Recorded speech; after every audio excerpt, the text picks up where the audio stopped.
Hola, buenos días.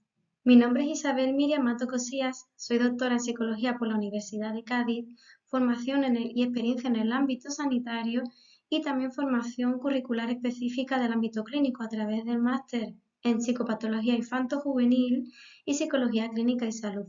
También soy neuropsicóloga y psicóloga de la Asociación Gaditana de Esclerosis Múltiple y el Centro de Día Castillo de la Esperanza.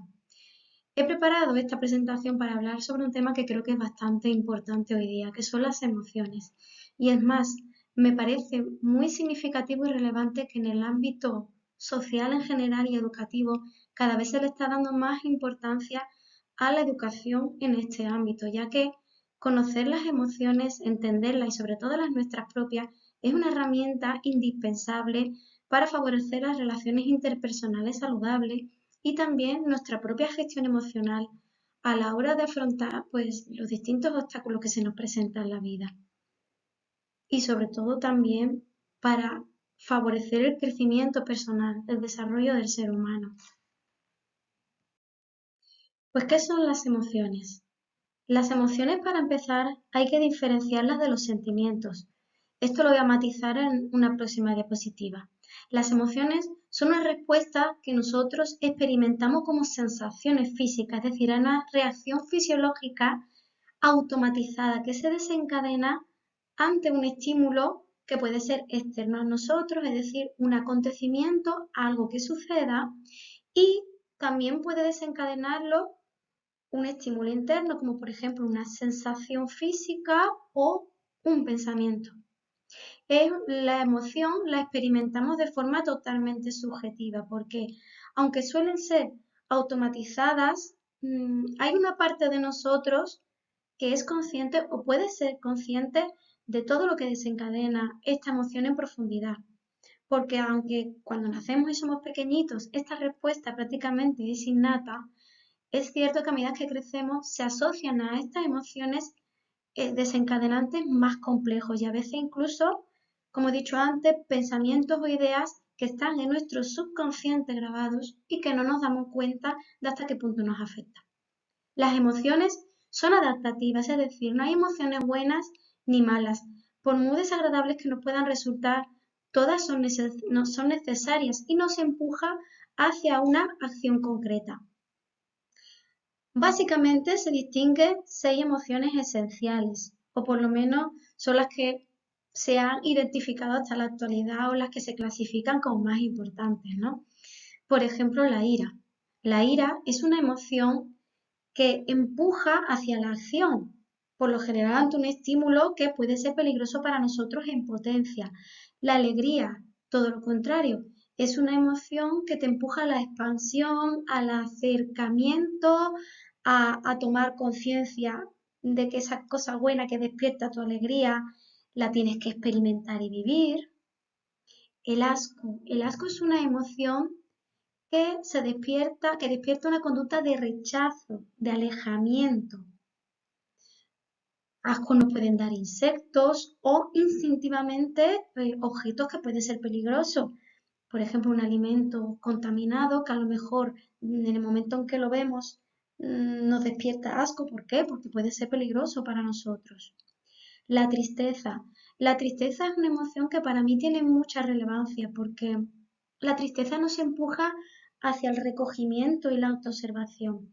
Es decir, la desencadenan estímulos que nos hacen daño de alguna manera, sea por el estímulo como tal o por la percepción que adquirimos sobre ese estímulo, donde digo que ya influyen pues estos esquemas mentales, esta configuración que está en nuestro subconsciente, ¿no? Y la función de la tristeza es cuando estamos tristes que queremos alejarnos de todo el mundo, ¿no? Es la autoobservación, es decir, eh, reflexionar, pensar sobre lo que nos sucede, sobre lo que podemos cambiar para no estar así. Es decir, es una emoción muy protectora. Distinto es cuando alcanza niveles patológicos, cuando se nos va de las manos, pero es una función, es una emoción bastante importante. La sorpresa es una emoción que nos hace sentir como la alegría, ¿no? Una sensación física de expansión, de acercamiento. ¿Por qué? Porque la sorpresa te induce, te empuja a a indagar, a investigar, a curiosear, ¿no? Normalmente cuando sucede algo que nos sorprende, queremos saber qué ha pasado, ¿no? Nos despierta la curiosidad, queremos experimentar, ¿no? Entonces, es la función de la sorpresa también, el acercamiento en la investigación. Y el miedo es otra emoción que, bueno, cuesta entenderla, cuesta darnos cuenta de que despierta el miedo porque, bueno, a niveles muy básicos, el miedo, como he dicho, es innato, ¿no?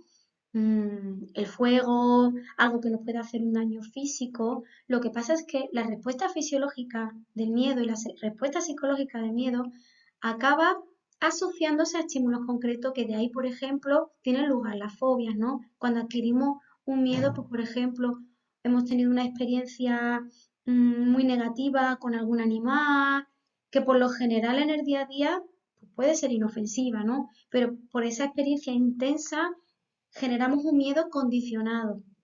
Con lo cual, el miedo tiene una forma automatizada de activarse ante estímulos peligrosos para todo el mundo, pero como he dicho antes, el subconsciente siempre está ahí influyendo y las experiencias de la vida que hacen que se configure este subconsciente.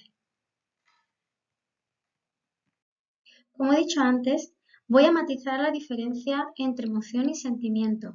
Recapitulando un poco, la emoción es una reacción ante un estímulo, que como he dicho antes puede ser externo y ajeno a nosotros como interno, partiendo de alguna configuración que hay en nuestro subconsciente.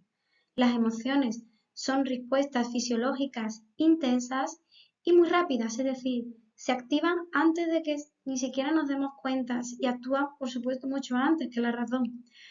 Los desencadenantes, sobre todo cuando somos muy pequeñitos, son innatos, es decir, las emociones las despiertan estímulos universales y semejantes para todo el mundo.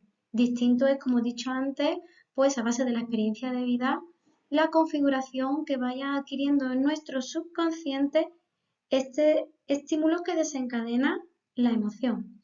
La emoción suele ser intensa e induce a la acción.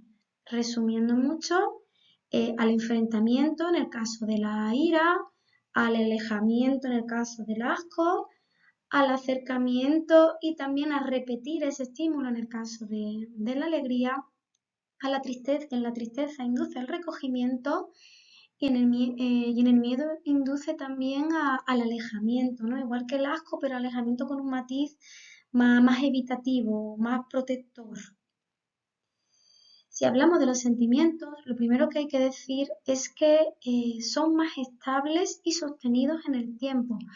Si nos observamos bien, siempre vamos acompañados de algún sentimiento, con un matiz un poquito más alegre, más triste si estamos melancólicos. Precisamente la melancolía es un sentimiento muy común. Los sentimientos tienen matices, o sea, se componen de emociones.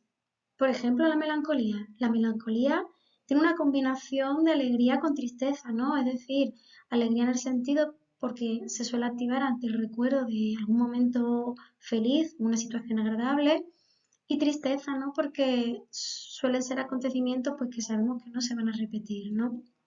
Las emociones son más, como he dicho antes, sostenidas en el tiempo, largas, más profundas, es decir, hay un factor psicológico muy importante porque somos muy conscientes del sentimiento que experimentamos. Y además los sentimientos cambian, maduran, progresan y van acorde a la interpretación que hacemos de las emociones y de las situaciones que vivimos. Y en base a esa interpretación se activa un pensamiento y ese pensamiento también despierta otras emociones, es decir, el sentimiento fluye y va variando. Importante decir que el sentimiento es totalmente subjetivo, o sea, un mismo sentimiento no lo van a experimentar dos personas de la misma forma porque se lo van a despertar pensamientos, estímulos diferentes, lo van a gestionar de forma diferente, lo van a interpretar de forma diferente y esto es importantísimo a la hora de fomentar la empatía. ¿Por qué? ¿Qué es empatizar? Empatizar es ponernos en el lugar de la otra persona para comprenderla, pero claro, normalmente cuando nos ponemos en el lugar de otra persona solemos solemos interpretar su conducta, la que observamos o lo que nos comunica la persona lo solemos interpretar partiendo de cómo nosotros vivimos esa emoción y la interpretación que hacemos de ella, con lo cual a veces induce a interpretaciones erróneas, falta de comprensión, en fin, a generar tensión. Entonces, es importante, por supuesto, empatizar, ponernos desde nuestra posición en el lugar del otro, pero también siempre tener en cuenta que su manera de vivir esa emoción va a ser totalmente distinta a la nuestra. No va a haber dos personas que experimenten las emociones de la misma manera. Las emociones son profundas, sostenidas en el tiempo y los sentimientos más profundos sostenidos en el tiempo y menos intensos que las emociones. Y los sentimientos suelen ir acompañados asociados a nuestra filosofía de vida, a la manera en la que vivimos, al enfoque que le damos a nuestra vida y a las expectativas.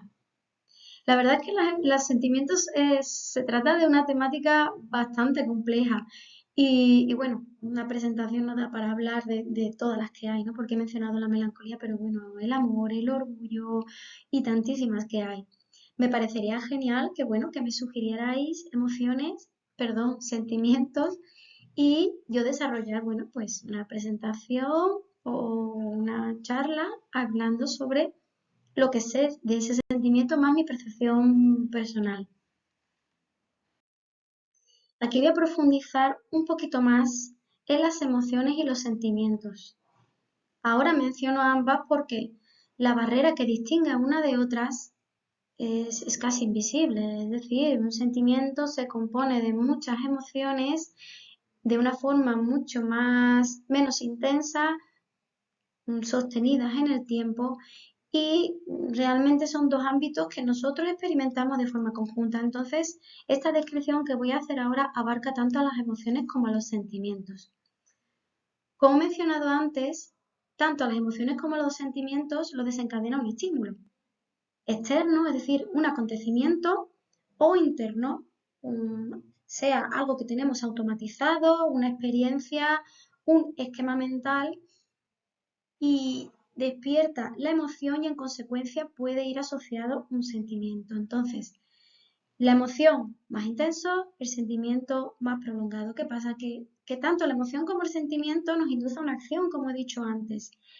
En el caso de los sentimientos que son más complejos, esa acción suele estar mediatizada por creencias, o sea, es decir, por nuestros principios, nuestros valores, nuestra forma de ver la vida y, en consecuencia, a esas creencias que van a interpretar ese acontecimiento externo o interno que estamos viviendo, va a desencadenar una consecuencia, va a desencadenar otra emoción o va a despertar otro sentimiento y este va a poder tener matices más positivos, matices más negativos a la hora de que nos resulten más desagradables o más agradables. Ya os digo que las emociones no son ni buenas ni malas, son informativas, es decir, nos enseñan sobre nosotros mismos y nos dan pistas de cómo debemos actuar. Pero claro, a la hora de interpretar y de actuar, podemos hacerlo de forma más adecuada o más inadecuada en base a lo que es más beneficioso para nosotros. Os pongo un ejemplo. Vas por la calle, te cruzas con una persona conocida y esta persona conocida para ti no te saluda. Cuando además tú eres una persona que te gusta saludar, que te gusta preguntar cómo está. Vamos, ya os digo que esta persona con la que os cruzáis, partimos de la base de que es cercana a ustedes, a lo mejor un amigo amigo o amiga con el que quedéis con frecuencia o un familiar. Bueno, según como seamos nosotros, partimos de la base de que si tú eres una persona que te gusta saludar y preguntar cómo está, el hecho de que la otra persona no haga lo mismo contigo va a despertar una emoción desagradable. Ahora es cuando viene la parte en la que nosotros metemos la interpretación de la situación. Si tú a esa persona la conoces o independientemente de que la conozcas, tienes en cuenta cómo es esa persona, si tú sabes que es una persona atenta, que te parece raro, ¿no? Que no te salude, y y tú tienes tendencia, a creer que las personas son bien intencionadas, pues no te vas a sentir mal, vas a decir, pues no se ha dado cuenta y ya está. Y en consecuencia no vas a experimentar emoción negativa, no vas a actuar negativamente, es decir, lo vas a dejar pasar porque no no le vas a dar importancia. Puede suceder que te cruces con esa persona y esa persona tú sabes que, bueno, que es un poquito más despistada o que no es no le gusta tanto saludar o te da un saludo rápido porque, bueno, todo es respetable. No tiene por qué ser malo. Tú sabes cómo es esa persona, bueno, pues ya está, ya es así. Bueno, pues tú puedes partir de la base de que como sabes que es así, la conoces y no es de saludar y tú respetas su forma de ser, tampoco te vas a sentir mal. Otro caso que puede suceder, esa persona la conoces, es cercana para ti, sabe que es atenta contigo, pero ese día tú estás mal, estás un poquito más susceptible, porque bueno, te has levantado con el pie izquierdo, has tenido un mal día, y bueno, por tu experiencia de vida, pues bueno, tienes más tendencia a ser desconfiado con las personas. Es más, incluso ese día estás un poquito a la defensiva porque no lo has empezado bien. Bueno, pues aunque tú conozcas a esa persona y sabes cómo es, seguramente ese día acabes interpretando que no te ha saludado porque no has querido, porque ha pasado de ti, porque no le importas lo suficiente. ¿Y qué va a suceder en consecuencia? Que te vas a sentir mal, que vas a experimentar una emoción desagradable, que te vas a poner triste o te vas a enfadar. Con lo cual, si te pones triste, vas a evitar a esa persona seguramente o vas a tener menos contacto con ella o la vas a querer ignorar intencionadamente para que se dé cuenta de que te ha hecho daño. Si te enfadas, pues vas a dirigirte a ella, vas a hablar con ella y le vas a decir con un tono poco enfadado, mira, ¿por qué no me has saludado? ¿Qué pasa contigo? Os pongo estos ejemplos para que veáis la de miles de matices que se pueden dar en una situación concreta, que dependiendo de, primero, la forma de pensar que nosotros tengamos, el estado emocional que en ese momento traigamos, la percepción y la idea de vida, los valores que tengamos en general, también de lo que conozcamos a esa persona, de que tengamos en cuenta lo que sabemos de esa persona, porque a lo mejor, como ha pasado el tercer ejemplo que os he puesto, en el que estabas un poquito mal, independientemente de que esa persona la conozcas o no y sepas que es más atenta o menos atenta, en ese momento te ha dado igual, te ha molestado su respuesta. ¿Qué pasa? Que, como os he dicho, esto es muy complejo, influye en muchas variables, con lo cual, cuanto más conocimiento tengáis de todo este procesamiento que se da rapidísimo dentro de nosotros cuando vivimos una experiencia, pues cuanto más conciencia tengas de este procesamiento y más te conozcas, te vas a dar cuenta de decir, bueno, estoy mal, no pasa nada, no voy a pensar mal, mm, voy a interpretar que esta persona no ha tenido mala intención y seguramente acabemos teniendo una respuesta más adaptativa, porque ajeno a todo el mundo que nos hemos creado en torno a esta situación, esa persona también tiene su mundo mental y esa persona pues posiblemente no se ha dado cuenta o está enfadada contigo pues por otras circunstancias distintas. Entonces, tu respuesta conductual con esa persona va a generar otra respuesta conductual en esa persona con otras emociones y fijaros lo complejo que es. Con lo cual, cuanto más nos conozcamos a nosotros mismos, lo que está visto y comprobado es que mejor gestión vamos a tener de nuestras emociones y nuestra respuesta conductual va a ser mucho más adaptativa y beneficiosa para nosotros independientemente del contexto que estemos experimentando. Bueno, hasta aquí hago esta primera presentación y voy a elaborar una segunda parte donde quiero sobre todo centrarme en el concepto de la inteligencia emocional, los beneficios que nos va a aportar y también las formas en las que nosotros podemos gestionar las emociones que experimentamos. Muchas gracias por acompañarme.